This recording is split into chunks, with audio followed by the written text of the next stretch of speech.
हमारे पास बच्चे 9th 8th 9th या +1 में ट्यूशन में जो बच्चे आते हैं उनके पेरेंट्स काफ़ी फ्रस्ट्रेटेड होते हैं कि हमारे बच्चे को पढ़ना नहीं आ रहा, हमारा बच्चा पढ़ नहीं रहा, इसका फोकस नहीं। बट जब हम उनकी काउंसलिंग करते हैं तो हमें ये पता चलता है कि बच्चा 5th से लेके +1 तक ट्यूशन पढ़ रहा है। वो गांव में कहीं किसी के पास, कहीं किसी के पास, 500 रुपये में सारे सब्जेक्ट, 500 रुपये में सारे सब्जेक्ट।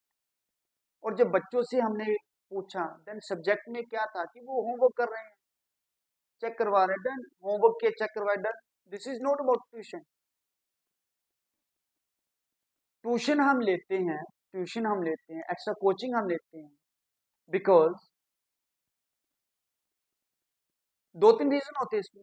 फर्स्ट ऑफ ऑल, आप अपने बच्चे को थोड़ा कम्पिटेटिव एग्जाम की तरफ लेके जाना चाहते हैं ताकि आफ्टर +2 उसके पास नॉलेज हो to crack competitive exam. Because जो कम्पिटेटिव एग्जाम आफ्टर +2 होते हैं उनका जो मैथ, साइंस, इंग्लिश होता है उनका बेस 5th से लेकर +2 तक का ही होता है सर, एक्स्ट्रा कुछ नहीं होता। Second, you know that your child is not learning properly from the school, so आप उनको ट्यूशन सेंटर लेकर आते हो। बट गलती कहाँ कर जाते हो, ट्यूशन सेंटर तो आप भेज देते हो बट वहां भी आप पैसे ही देखने चाहिए पैसे, बट कहाँ कहाँ देखने चाहिए पैसे। आप बच्चों के फ्यूचर को सेटल करना चाहते हो और हर पेरेंट्स करते भी हैं, बट जो उनका बेस होता है वहां पे आप इन्वेस्टमेंट प्रॉपरली नहीं कर पाते। और आफ्टर +2 आप प्राइवेट जॉब के लिए, गवर्नमेंट जॉब के लिए 5 लाख 10 लाख देने के लिए तैयार हो जाते हैं। हमारे पास बच्चे 9th 8th 9th या +1 में ट्यूशन में जो बच्चे आते हैं उनके पेरेंट्स काफ़ी फ्रस्ट्रेटेड होते हैं कि हमारे बच्चे को पढ़ना नहीं आ रहा, हमारा बच्चा पढ़ नहीं रहा, इसका फोकस नहीं। बट जब हम उनकी काउंसलिंग करते हैं तो हमें ये पता चलता है कि बच्चा 5th से लेके +1 तक ट्यूशन पढ़ रहा है। वो गांव में कहीं किसी के पास, कहीं किसी के पास, 500 रुपये में सारे सब्जेक्ट, 500 रुपये में सारे सब्जेक्ट। और जब बच्चों से हमने पूछा देन सब्जेक्ट में क्या था कि वो होमवर्क कर रहे हैं, चेक करवा रहे हैं, डन होमवर्क किया, चेक करवाए, done. This is not about tuition. Tuition हम लेते हैं, एक्स्ट्रा कोचिंग हम लेते हैं बिकॉज 2-3 रीजन होते हैं इसमें। फर्स्ट ऑफ ऑल, आप अपने बच्चे को थोड़ा कम्पिटेटिव एग्जाम की तरफ लेके जाना चाहते हैं ताकि आफ्टर +2 उसके पास नॉलेज हो to crack competitive exam.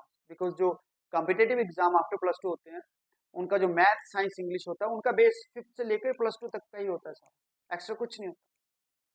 Second, you know that your child is not learning properly from the school, so आप उनको ट्यूशन सेंटर लेकर आते हो। बट गलती कहाँ कर जाते हो, ट्यूशन सेंटर तो आप भेज देते हो बट वहां भी आप पैसे ही देखने चाहिए पैसे, बट कहाँ कहाँ देखने चाहिए पैसे। आप बच्चों के फ्यूचर को सेटल करना चाहते हो और हर पेरेंट्स करते भी हैं, बट जो उनका बेस होता है वहां पे आप इन्वेस्टमेंट प्रॉपरली नहीं कर पाते।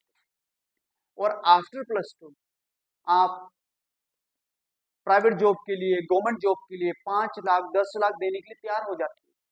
सो पेरेंट्स, अगर आप from the beginning at the very outset अगर आप बच्चों के फ्यूचर के बारे में सोचोगे देन आफ्टर +2 और 10th +1 +2 में आपको अपने बच्चे की कोई टेंशन नहीं होगी बिकॉज जो बेस है उसका वो पहले से ही स्ट्रांग होगा। तो बच्चों का बेस 4th और 5th से ही स्टार्ट हो जाता है और पेरेंट्स आपको 4th और 5th से ही बच्चों पे फोकस करना पड़ेगा।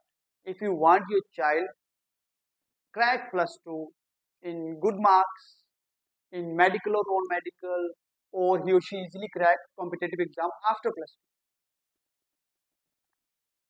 So thank you so much parents. Video